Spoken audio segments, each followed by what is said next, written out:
E eles têm que renascer das cinzas. Como?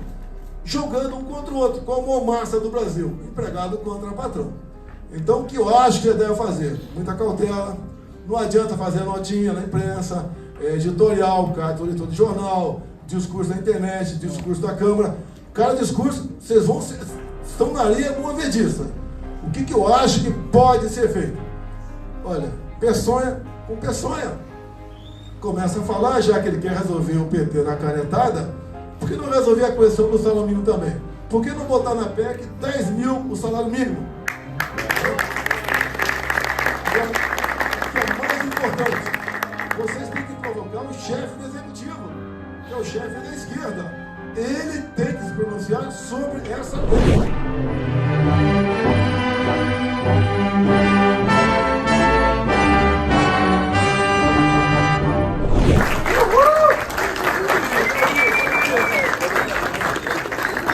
Da Rio Lisboa rolando.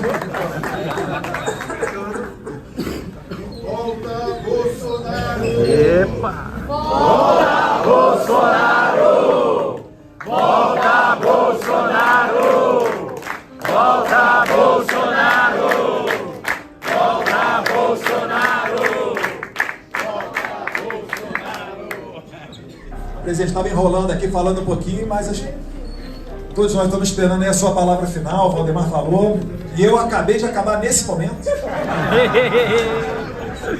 Estou doutrinado, né? Assim eu não erro de jeito nenhum. Ó, presidente, a palavra é tua. Os colegas aqui estão aqui principalmente por causa do Valdemar. O Valdemar convidou por essa ocasião aqui, que está me lançando como secretário de Relações Institucionais e Internacional do partido. Graças ao meu trabalho, eu tive 1.840.000 votos. Não, brincadeiras à parte, né? Te agradece. Eu estava falando do absurdo também que é não poder estar no mesmo local o presidente de partido e o presidente de honra, né? O principal cabo eleitoral do partido. Mas a gente fica muito feliz de ainda contar com a presença do senhor. Tem mais uns 15 anos aí para gastar, não tem? Carreira aí de bola sola de sapatos? Tem. Só mais 10? Tá tranquilo. O livro de vocês vai ser. Mas, presidente, se eu dar uma palavrinha aqui, falar alguma coisa, estava comentando, comparando a eleição americana, a agenda woke. Não, mas eu terminei. É que ele gosta de pegar inspiração. É capoeira de deputado, ele gosta de pegar inspiração, enquanto o outro está falando, ele fica anotando. Aí depois ele vem falando em cima. Essa daí eu já aprendi também. Mas eu estava pincelando aqui que com a união, né, o Trump, ele estava de braços abertos para todo mundo, inclusive o pessoal que no passado era de esquerda, e ele acabou abraçando nessa campanha eleitoral. São pessoas que inclusive vão ter destaque dentro do governo dele. Eu estava falando do Bob Kennedy, acho que é o mais conhecido, o principal, mas tem vários outros ali. O senador Marco Rubio é positivo, é descendente de cubano. O Marco Rubio, ele é da Flórida. O Rick Scott, que talvez seja o líder da maioria, que é o que dizem, né, lá nos Estados Unidos, é o 02 de Washington DC, talvez seja da Flórida. Então a comunidade estrangeira, né, os exilados, os cubanos principalmente, alguns venezuelanos e brasileiros estão com muita moral. Inclusive todos aqueles que abraçaram a causa do Brasil contra a censura, Richard McCormick, Marjorie Taylor Greene, Maria Elvira Salazar, me ajuda aí, o próprio senador Rick Scott, mas quem aí? O Chris Smith, todos eles aumentaram demais a votação. O Brasil, ele é a quarta nacionalidade mais presente nos Estados Unidos. Nós ficamos atrás dos mexicanos, que são 11.200.000. Depois vem os indianos, com cerca de 2.900.000. Depois os chineses, com 2.700.000 habitantes morando nos Estados Unidos. E em quarto, os brasileiros, com quase 2,1 milhões. Mas a expectativa é que esse número seja maior, se você considerar ilegais e os filhos de brasileiros que, quando nascem lá em solo americano, são americanos e não entram nesse cômputo. Então, Nova York, Boston, Miami, Orlando, Atlanta são locais em que os brasileiros podem decidir a eleição. E não só a eleição americana, também a brasileira. A gente pretende agora, com a Secretaria Internacional, ir lá e fazer campanhas para a regularização de título de eleitor, a aproximação das pautas do Congresso Nacional, para que essas pessoas estejam mobilizadas. A gente está falando de quase de 2 milhões de votos, que foi justamente É praticamente a diferença da última eleição presidencial aqui no Brasil. Então tem muito trabalho a ser feito. A esmagadora maioria dessas pessoas, elas não votam na eleição brasileira e a gente tem esse trabalho aí para fazer. Presidente, acho que a palavra aí está com o senhor.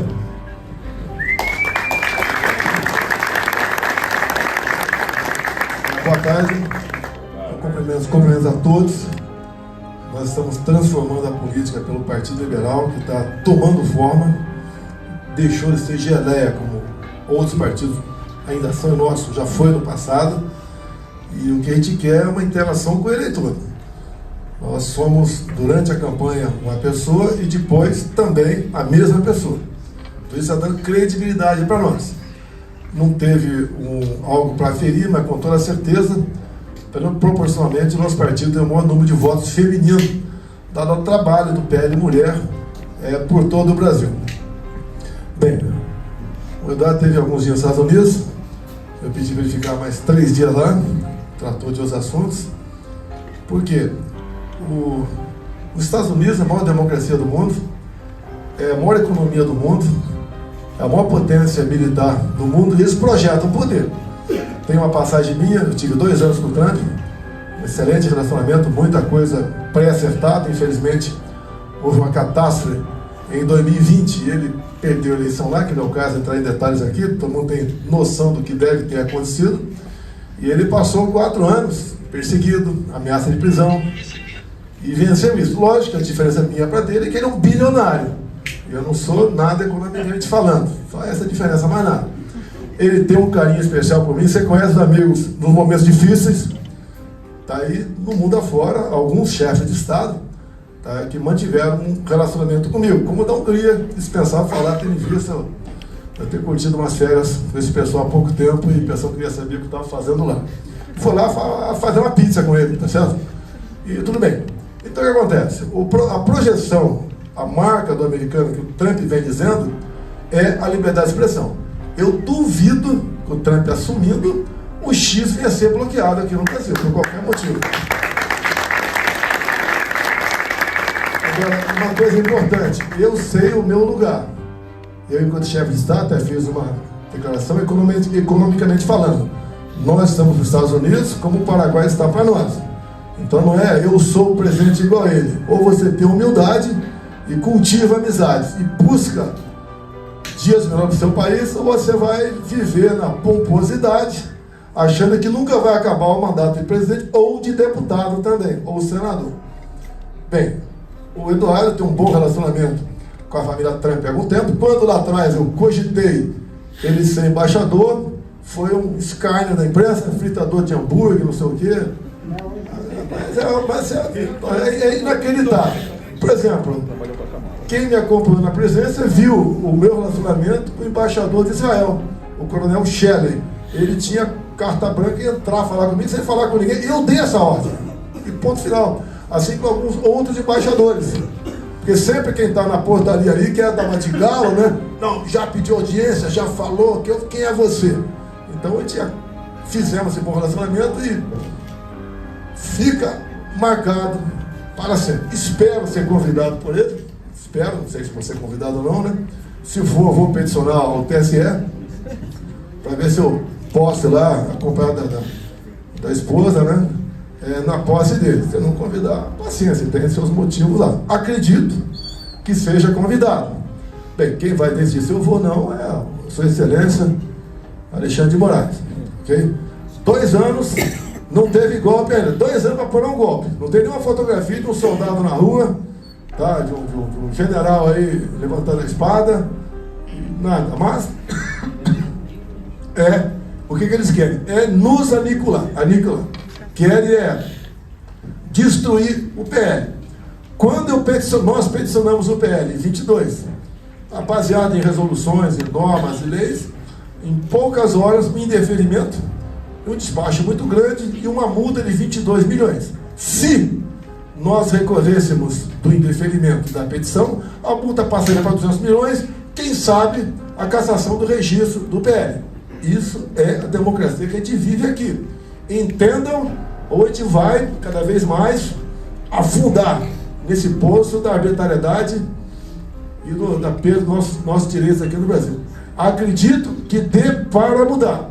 Se não acreditar disso, não estaria aqui, ou estaria do outro lado, que é muito mais cômodo, não ia ter quase problema nenhum, não ia estar esperando tocar a campanha em casa para ser detido pela nossa gloriosa Polícia Federal daquele ministro. Bem, problemas nossos aqui. Quem é mais velho deve se lembrar em 2002, uma campanha massiva, a internet era muito fraca ainda, você usava a internet pegando o cabo telefônico e ligando o teu laptop, e levava alguns minutos para a internet entrar no ar, mas o PT usou aquele momento praticamente atacando PFL, MDB, PP, entre outros partidos, que nós queríamos acabar com todos os direitos trabalhistas. Era um projeto do então senador do Dornelles, que flexibilizava a CLT. A CLT está toda ela, quase, os direitos estão todos lá no artigo 7 da Constituição, não tem como você alterar aquilo lá. O que era flexibilizar? Uma mulher estava em licença gestante, ela podia interromper e pegar o resto depois de algum tempo. O patrão podia negociar com o empregado, se ele quisesse, adiantar a parte do 13º para ele.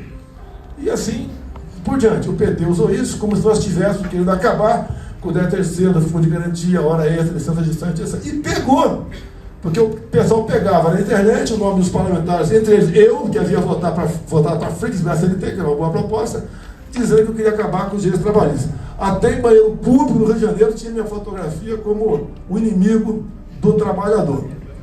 Muitos foram batidos, o PT foi a maior liderança, fez a maior bancada por ocasião das eleições de 2002, e assim sendo, elegeram João Paulo presidente da Câmara. Bem, um tempo depois, o PFL, MDB, a metade da bancada nossa, tá? Bem, teve um problema depois, João Paulo renunciou, e tivemos eleições. Luiz Eduardo Grignal de um lado, Severino Cavalcante de outro. Luiz Eduardo Grignal, aquele cara da Comissão da Verdade, dos direitos, do desarmamento, quem achava que foi torturado buscava ele por qualquer motivo, ganhava uma pensão sem pagar imposto de renda, e o prêmio ia para o escritório dele. Era esse cara aqui, e um cara, de certa forma, inteligente, advogado do PT. Ele que abafou o caso Celso Daniel. Outro lado, Severino Cavalcante, faleceu há pouco tempo. Era o pai do nepotismo e do clientelismo. E eu vim candidato a presidente para exatamente poder derrotar Luiz Eduardo Grignal. No YouTube está o melhor discurso do Bolsonaro, onde eu dissequei a questão dos direitos trabalhistas, que lá atrás teve o dedo do Luiz Eduardo Grignal. Tanto fomos vitoriosos que no segundo turno, Luiz Eduardo Grignal teve menos votos que no primeiro, Severino acabou sendo presidente da Câmara. Por pior que fosse Severino, era infinitamente melhor que Luiz Eduardo Grignal, o advogado master do PT. Problemas no momento. Estamos agindo da mesma maneira sobre a PEC meia dúzia por um.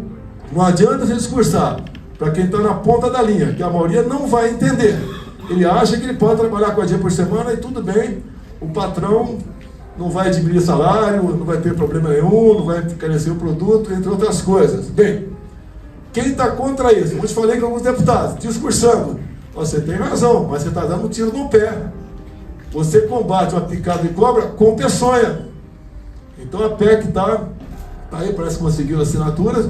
Quem quiser botar o peito para fora e fazer a coisa certa, vai se dar mal. E nós que pretendemos fazer uma grande bancada em 26, vamos levar uma pancada. E o PT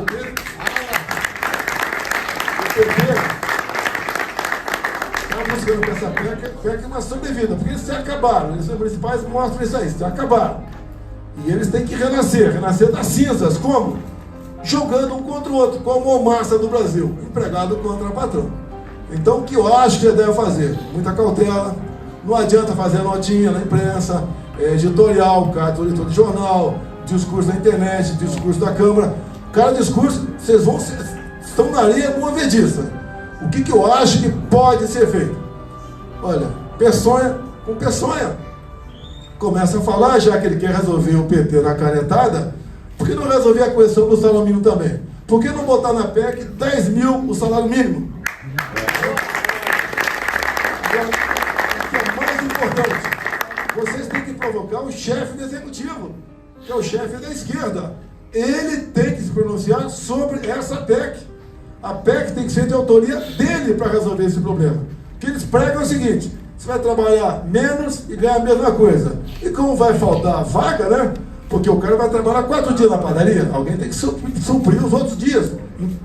Tem que empregar mais gente. Ele tem que ser o pai dessa criança. E resolver a questão de uma vez por toda do salário mínimo. Jogar o abacaxi para ele resolver. E nós sabemos que não é na canetada, não é na votação de uma proposta que a gente vai resolver o problema. Que é mais antigo aqui.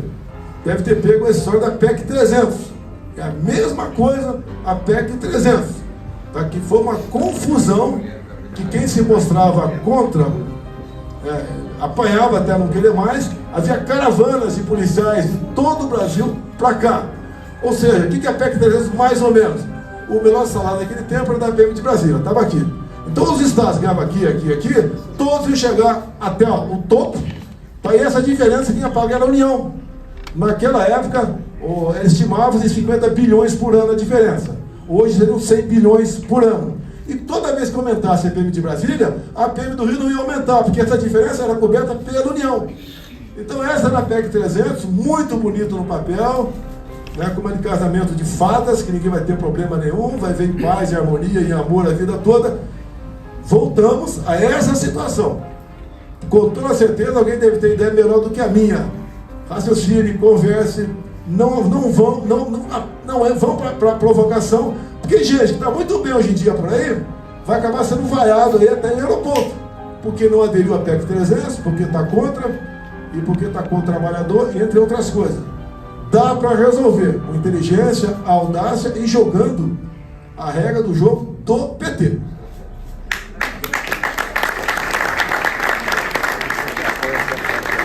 Aqui o Jorge Embaixador. Nós temos um partido realmente que é o partido mais rico do Brasil.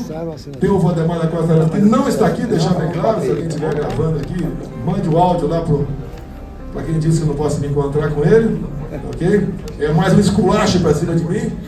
Como, por exemplo, não posso, já sofri 3 buscas de apreensão, nenhuma por roubar nada, tá? Para buscar passaporte, para buscar cartão de vacina.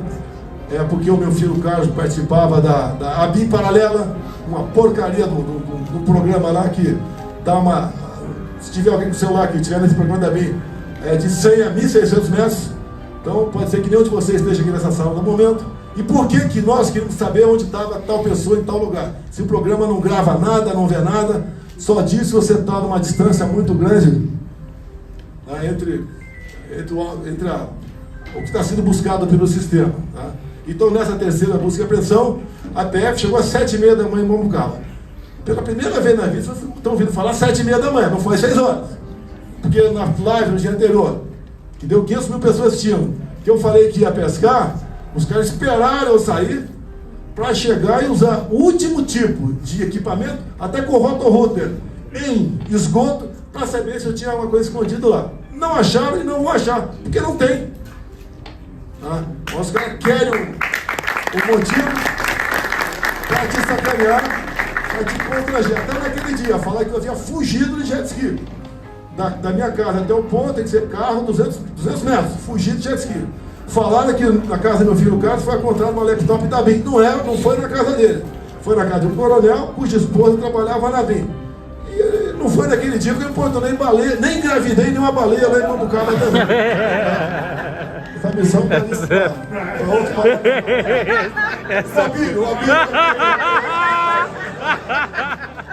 Pessoal, o mundo está mostrando a direita, tá? Não só é coisa, é questão identitária, é questão de emprego, é questão de prosperidade, é mostrar que o ser humano tem que buscar a solução para o seu problema e não ficar dependendo de algo do Estado. Estamos no caminho certo, graças a Deus.